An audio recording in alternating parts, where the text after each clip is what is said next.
हरे कृष्ण। पुरुषोत्तम मास जो कि प्रारंभ हो चुका है 17 मई से 15 जून।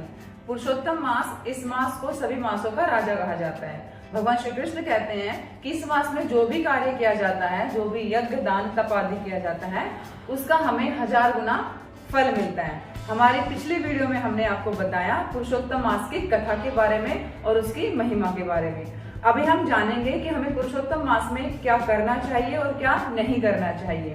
पुरुषोत्तम मास में कुछ जरूरी चीजें जो हम सबको अवश्य करनी चाहिए। सबसे पहला है, सभी को पुरुषोत्तम मास में दीपदान अवश्य करना चाहिए। भगवान को हमें दीप दिखाना चाहिए। गौ सेवा अवश्य करें, गाय को चारा खिलाए, गुड़ खिलाए, निकट की किसी गौशाला में जाकर वहां पर गाय की सेवा करें। प्रतिदिन हमें हरे कृष्ण महामंत्र का जप करना चाहिए। पुरुषोत्तम मास में हमें नित्य भगवद गीता के अध्याय 15 पुरुषोत्तम योग का पाठ करना चाहिए। इसके अतिरिक्त हमें यदि संभव हो सके तो किसी तीर्थ स्थान में जाकर वहां पर स्नान अवश्य करना चाहिए, जैसे कि गंगा स्नान। 33 की संख्या का पुरुषोत्तम मास में विशेष महत्व है। हम जो भी कोई दान करते हैं, किसी भी वस्तु का अगर हम दान करते हैं तो वो हमें 33 की संख्या में अगर हम करेंगे तो उसका हमें विशेष फल प्राप्त होगा।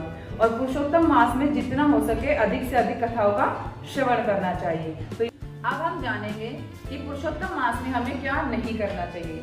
सबसे पहले, इस मास में हमें किसी की भी निंदा अथवा चुगली नहीं करनी चाहिए। इससे हमारे जो सारे पुण्य है वो नष्ट हो जाते हैं। तामसिक भोजन का, जैसे प्याज लहसुन आदि का परित्याग करना चाहिए। नाखून कटवाना और बाल कटवाना इस मास में वर्जित है। कोई भी नया कार्य या शुभ कार्य जो है इस मास में नहीं करना चाहिए। और सबसे विशेष ध्यान देने योग्य बात कि इस मास में हमें कोई कर्जा नहीं लेना चाहिए, क्योंकि इस मास में लिया गया कर्जा कभी भी उतरता नहीं है। तो हमें इन बातों का विशेष ध्यान रखना चाहिए। पुरुषोत्तम मास एक खास मास है और इसके खास होने के कुछ शास्त्रीय कारण हैं।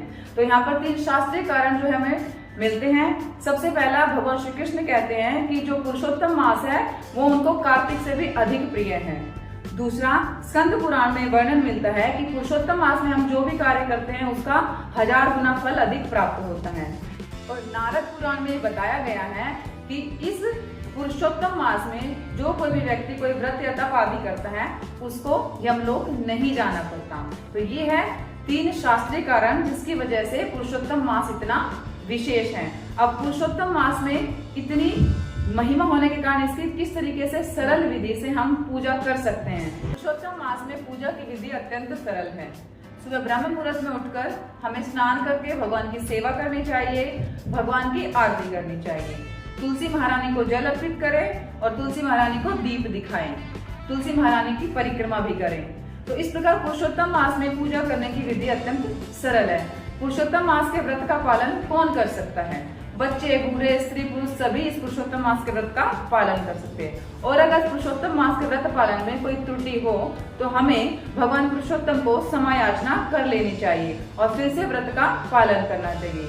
तो ये है पुरुषोत्तम मास की महिमा। पुरुषोत्तम मास में हमें क्या करना चाहिए और क्या नहीं करना चाहिए। तो इस सब का ध्यान रखते हुए हम अच्छे से अपने व्रत का पालन करें और भक्ति में आगे बढ़े। हरे कृष्ण।